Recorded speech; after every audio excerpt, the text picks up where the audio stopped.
For over a century, the power grid has been a very comforting kind of one-way street. Yeah. It's a simple relationship, right? A massive power plant generates electricity, it sends it down these huge transmission lines, and then when you plug in your toaster or, charge your phone, you just consume that power. Exactly. It's linear. The power's just there waiting for us. It's a pure consumption model. Right. You take what you need when you need it, and you really don't ever think about the mechanics of how it got there. Yeah.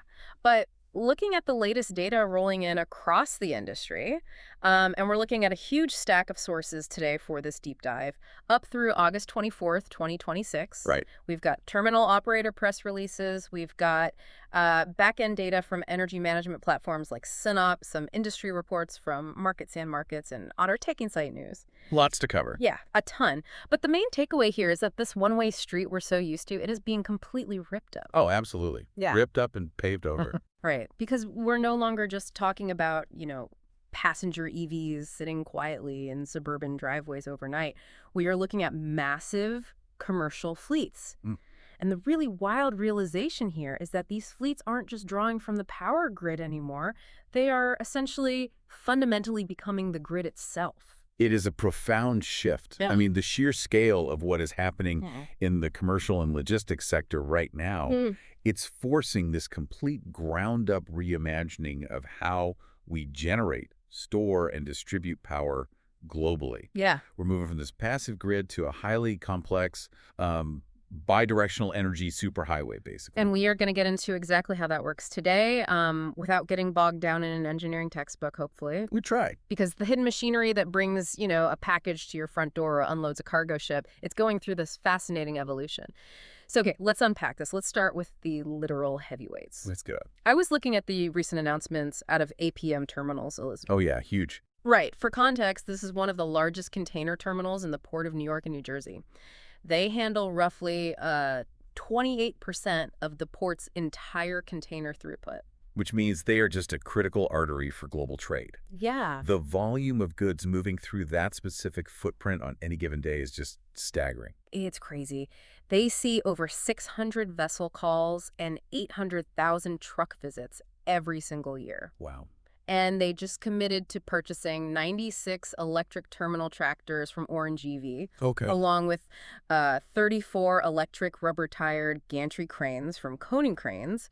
To put that in perspective, these terminal tractors are essentially the shopping carts of the global economy. That's a good way to put it, yeah. Their entire job is to haul these multi-ton shipping containers off the ships and just move them around the yard back and forth relentlessly. And historically, those shopping carts have been powered by massive diesel engines that just idle all day. Producing immense torque, sure, but also, significant emissions.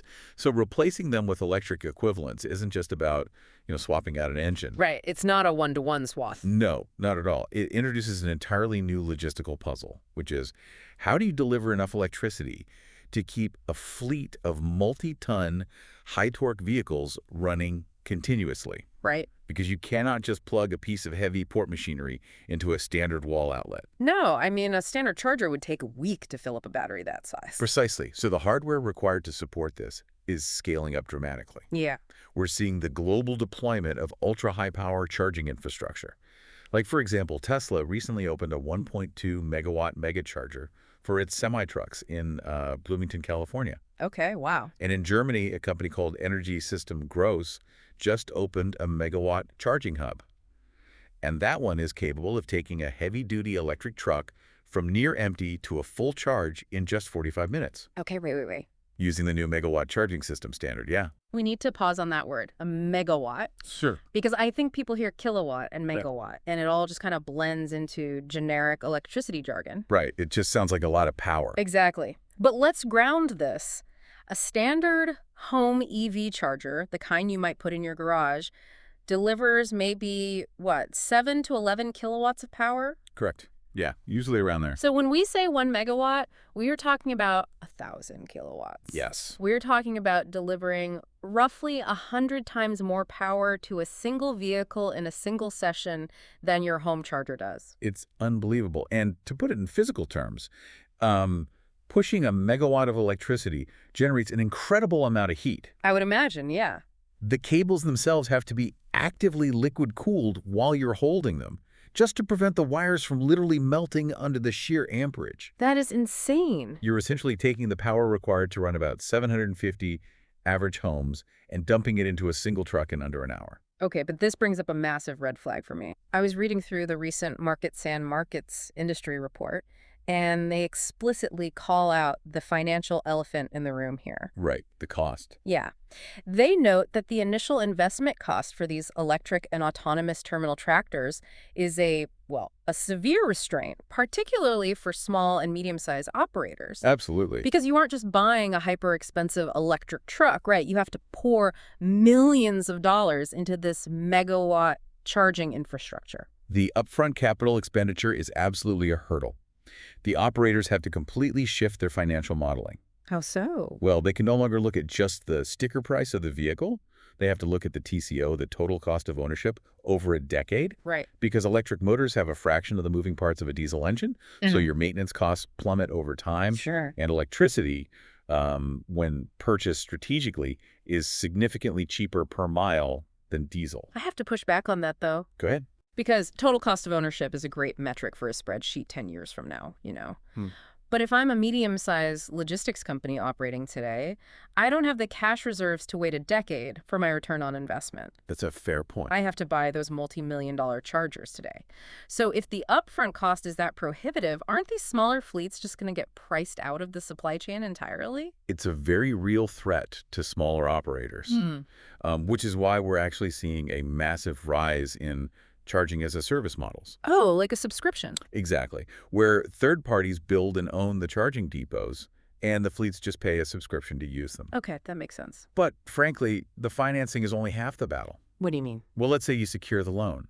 You buy the 50 electric trucks, you buy the megawatt chargers, and you install them all at your depot. Yeah. The fatal flaw in that entire plan is what happens at 5:00 p.m. when your drivers finish their shifts and plug all 50 trucks in at the exact same time. Oh, because suddenly you're demanding the power equivalent of a small city from a local electrical grid that was, only designed to power a few commercial warehouses. Exactly. What's fascinating here is you can have all the financing in the world, but if the local substation physically cannot deliver the electrons to your depot, your trucks aren't moving tomorrow. Wow. And this isn't a theoretical problem for 5 years from now, right? This grid strain is happening today. Right now. Yeah, because the industry news from Auto Tech Insight, it detailed a very stark reality in Hungary right now. Yes, the Hungary situation. Charge point operators there are literally being forced to cut the output on their fast chargers and raise prices during evening peak hours. Yep. Specifically, I think it was between 5 p.m. and 10 p.m. Right, because that is exactly when everyone is coming home from work, turning on their lights, their ovens, their air conditioners, and simultaneously plugging in their cars. Yeah. The grid operators have to protect the broader network from a blackout. Right. So if you're a fleet operator and you pull your truck up to a 150 kilowatt charger during those peak hours, the grid operator is throttling it down to 100 kilowatts. Exactly. So you literally are not getting the charge you're paying for, and your trucks are going to take, 50% longer to charge? Which throws off your entire schedule. And supply chains can't wait. You can't tell a client their cargo is delayed because the local utility needs 5 years to build a new substation. No, you definitely can't. So how is the industry bypassing this physical bottleneck? By fundamentally changing the relationship between the charger and the grid, the sources highlight some pretty brilliant workarounds. Like what? For instance, there's a partnership between OptiGrid and Synop where they're deploying battery-integrated DC fast chargers. Okay, this was one of the most fascinating concepts in the material to me because it's essentially like bringing a massive portable power bank on a camping trip because you can't afford to wait for the campground to install a new electrical outlet. That is the perfect analogy. Right. Instead of wiring a megawatt charger directly into the fragile local grid, you place a large stationary battery at the depot itself. Okay. And that stationary battery slowly and continuously sips power from the grid 24 hours a day at a very low, very safe voltage. So it's not stressing the grid at all? Not at all. It just slowly stores up energy. Then, when that heavy-duty truck pulls in and demands a megawatt of power, the charger doesn't ask the grid for it. It just dumps it from the battery. Exactly. It dumps the stored power from its own internal battery directly into the truck at incredibly high speeds. So you completely bypass the grid upgrade. You get megawatt-level charging speeds without requiring a megawatt-level grid connection. Exactly. And, some companies are taking this concept completely off the grid entirely. Oh, really? Look at Spark Charge. Okay. They offer entirely mobile, off-grid charging solutions. Like during the 2025 Masters tournament, they literally deployed mobile charging units to run over 300 charging sessions on site. Yeah, they brought the power directly to the vehicles, completely independent of the local infrastructure. But I imagine for the vast majority of fleets that are still connected to the grid, the management of when and how they draw that power is getting highly sophisticated. Oh, very much so. Because it's not just hardware workarounds, right? It's software. It is entirely software-driven at scale. The sources mention a company called Telus Power Global launching a product called Telus Energy AI. Right. And the goal there is to cut electricity costs by 20 to 40%. But how does an AI actually achieve that just by managing chargers? It comes down to understanding the wholesale power market. Okay. Electricity prices are not static. They fluctuate constantly based on supply and demand, sometimes changing every 15 minutes. Oh, wow. I didn't realize it was that fast. Yeah. So Telus Energy AI integrates directly with the grid's pricing signals. It looks at a massive array of data. Like what kind of data? Like, what are the real-time wholesale power prices? What is the weather forecast for tomorrow? Meaning, how much wind or solar power will be available on the grid? Oh, because if it's sunny, power is cheaper. Exactly. And it also asks, when exactly does each specific truck in the fleet need to leave for its route? So it's playing the stock market of electricity, essentially. That's exactly what it's doing. Wow. The AI knows that, say, truck number 4 doesn't need to leave the depot until 6:00 a.m. Right. So if it's plugged in at 6:00 p.m., when power is really expensive, the AI stops the charge. It just pauses it. Yep. It waits until, say, 2:00 a.m. when demand is rock bottom and maybe the local wind farms are overproducing. Which makes the electricity incredibly cheap. Sometimes even negatively priced. Wait, they pay you to take it? In certain markets, yes. And then it commands the charger to fill the truck. So we are moving away from passive electricity consumption. Charging is transitioning into a highly active grid-native service. And this transition, this sets up what I think is the most mind-bending part of this whole ecosystem. Okay. Yeah. Because if fleets are using stationary batteries to bypass the grid, and they're using AI to perfectly time their power draw, what happens when we take all those giant batteries on wheels and use them to push power back into the grid? This is the holy grail of electrification. Yeah. It's called vehicle-to-grid, or V2G technology. Reversing the flow. Here's where it gets really interesting. Yeah. The sources point to an incredibly unlikely hero in this space. Yeah. The standard yellow electric school bus. I love this example. Right. Think about the logistics of a school bus. Yeah. They are the perfect V2G candidates. Yep. They have massive batteries because they have to move dozens of kids. Their routes are highly predictable. They run for a few hours in the morning, a few hours in the afternoon, and then they just park. Right. But crucially, they sit completely idle during the summer months. Which perfectly aligns with the most vulnerable time for the power grid. Exactly. Summer afternoons are when the grid is under maximum strain because every home and business is blasting their air conditioning. Right. So instead of just letting these buses sit empty in a parking lot, the Synop blog details this pilot program in Vermont where they utilize V2G. Right. They took just 4 electric school buses, plugged them in during the summer, and used their massive batteries to push stored power back into the grid during peak demand hours. Which is brilliant. And over 2 years, those 4 buses generated over $16,600 in revenue for the school district. Just from sitting there. Just sitting there. And during the absolute peak demand events, those 4 buses were supplying the equivalent power of 80 homes. See, if we connect this to the bigger picture, this fundamentally alters the economics of owning a fleet. Yeah, I would say so. Because for a century, a vehicle was simply a transportation asset. It was a depreciating piece of metal. You put fuel in it, you move things, it cost you money. Right. Today, we have to look at these vehicles as decentralized, revenue-generating energy storage assets. It's secretly moonlighting as a neighborhood power plant. And the scale is ramping up quickly, too. Sinop reported that by the end of 2024, their platform transacted 26 megawatt hours of energy back to the grid. That's a huge number. And just to visualize that, that is enough electricity to power 21,000 homes for an hour, entirely sourced from vehicles that were just parked. Incredible. And the major global players are seeing this writing on the wall. Hyundai just launched a global entity called All Day Energy, specifically to manage these vehicle-to-everything services. Right. And in Massachusetts, massive utilities like Eversource and National Grid are partnering with companies like Energy Hub and the Mobility House to test residential V2G. They want everyday people to use their cars to support the grid and get paid for it.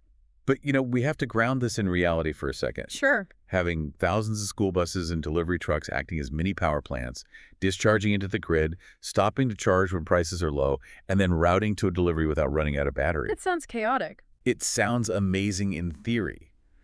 But the reality of coordinating that dance requires flawless, invisible execution. It requires software. Yes. And this might be the most overlooked part of the entire EV transition. Everyone likes looking at the shiny new trucks and the massive megawatt chargers. Of course. But without a robust software backend, all of that hardware is just expensive metal sitting dead in a parking lot. Exactly. The software is the invisible glue holding the physical infrastructure together. Right. And the sources provide a great real-world example of just how complex this coordination gets. The Jacksonville Transportation Authority, or JTA, they launched a public sector autonomous shuttle program called NAVI. Now, autonomous vehicles add an entirely new layer of energy demand. Oh, completely. Because they aren't just using electricity to turn the wheels, they are rolling supercomputers. Right. They have LiDAR, which is shooting millions of lasers a second to map the environment. They have an array of high-definition cameras. They're processing terabytes of data on the fly just to navigate safely. Yeah, all of that constant computing power makes them absolute energy hogs. Their batteries drain incredibly fast. And because they are municipal shuttles, they have to charge right in the middle of grid-constrained city centers. You can't have a downtown shuttle drive 30 miles out into the suburbs just to find an available fast charger. Right, it defeats the purpose. So JTA had to integrate two entirely different software ecosystems. Okay, how did they do that? They're using Urban SDK, which is a smart city data platform that tracks transit analytics. Like where the shuttles are. Exactly. Where the shuttles are, where the traffic is heavy, how many passengers are waiting at a stop. And they integrated that directly with Sinop's energy management software. Wow, okay. So they are literally taking real-time transit data Yeah. and matching it with real-time grid optimization. That's wild. The software knows exactly how much battery the shuttle has left. It knows how much power the downtown grid can spare at that exact second. And it routes the shuttle to the most efficient charger without blowing out the local substation. But that level of coordination demands absolute, unshakable reliability from the charging hardware itself. It does. Which brings us to the most frustrating hurdle for the average consumer, which is uptime. Oh yes, uptime. Uptime is the metric that matters most. The Autotech's Insight source referenced a Bloomberg report noting that roughly 1 in 5 public chargers are usually down at any given time. It's a huge problem. And we've all experienced this, right? You pull up to a public charger, the screen is blank, or the app won't talk to the station, or it just errors out. It's infuriating. It is. But the commercial depots, the sources show they are boasting 98% to 99.99% uptime. Yeah. How is there such a massive gap between public and commercial reliability? The gap exists because commercial fleets have a strict financial mandate. Okay. If a public charger is down, a consumer's annoyed. But if a commercial depot charger is down, 50 delivery trucks don't start in the morning. Wow. Yeah, that's true. Supply chains halt, contracts are breached, and businesses lose millions of dollars. They simply cannot afford dead hardware. No. The solution to this uptime gap actually lies deep in the software layer, specifically in something called the OCPP gateway. Okay, let's break down the mechanics of this because it was highlighted in the Sinop blog. OCPP stands for Open Charge Point Protocol. Right. It is essentially the universal language that allows the physical charging hardware to talk to the software managing it. Yes. But here is the secret about charging hardware. What's that? Hardware is dumb. What do you mean? It only knows how to follow basic physical rules. Mm. For instance, there's a known bug in certain chargers where if the power output is ramped down too low, Like, say, dropping to just 1 kilowatt because the grid is stressed. exactly, if it drops that low, the hardware's self-preservation instinct kicks in. It Oh. thinks there is a physical fault, so it drops the session entirely and completely shuts off. And once it shuts off like that, you can't restart it remotely from an app, right? You Right. literally have to send a human being out to the parking lot to unplug the heavy cable and plug it back into the truck. Yes. If that happens at 2 a.m. to a fleet of 50 trucks, none of them are charged by morning. Exactly. It's a disaster. Hmm. So Synop detailed how they built a custom OCPP gateway to act as a translator between the dumb hardware and the smart grid. Oh, okay. The software intersects that shut-off command. It tells the hardware, wait, I have this under control, do not shut off, and it prevents the charger from ever hitting that 1 kilowatt shut-off threshold. That's so smart. And it also acts as a buffer for internet outages, right? Yes, that's another huge piece. Right. If a charger temporarily loses its Wi-Fi or cellular connection, a standard system would just drop all the charging commands. The vehicle sits dead. Right. But the OCPP gateway queues those commands in local memory. Oh, wow. The absolute second the connection returns, the session resumes automatically without a human ever needing to intervene. That is incredible. It is creating physical resilience entirely through software. So bringing this all back to the listener. So what does this all mean for the everyday consumer? Right. Why should the public care about back-end software and OCPP gateways? Because if the infrastructure isn't reliable, the entire global curve of EV adoption completely stalls out. Completely. Consumers are not going to buy electric vehicles if they're terrified of being stranded by a broken charger. No, of course not. But commercial fleets have solved this problem by forcing a software-first approach, where the vehicle and the charger communicate flawlessly. If consumer charging networks adopt this exact same commercial-grade backend, the anxiety of pulling up to a dead charger goes away. It's the invisible software making the physical hardware trustworthy. Well said. Okay, let's quickly retrace the ground we've covered today. Sure. We started at the Port of New Jersey, looking at massive electric cranes and terminal tractors demanding unthinkable amounts of power. Mhm. We went to Hungary, where the local grid is buckling under that demand, forcing operators to literally ration electricity. Right. We explored the workarounds, battery integrated chargers acting as power banks, and AI timing the energy markets. We saw electric school buses in Vermont literally powering homes and generating profit through V2G. Yeah. And finally, we uncovered the invisible software backend that forces this entire complex ecosystem to run at 99.99% uptime. It really is a profound shift in how society operates. It is.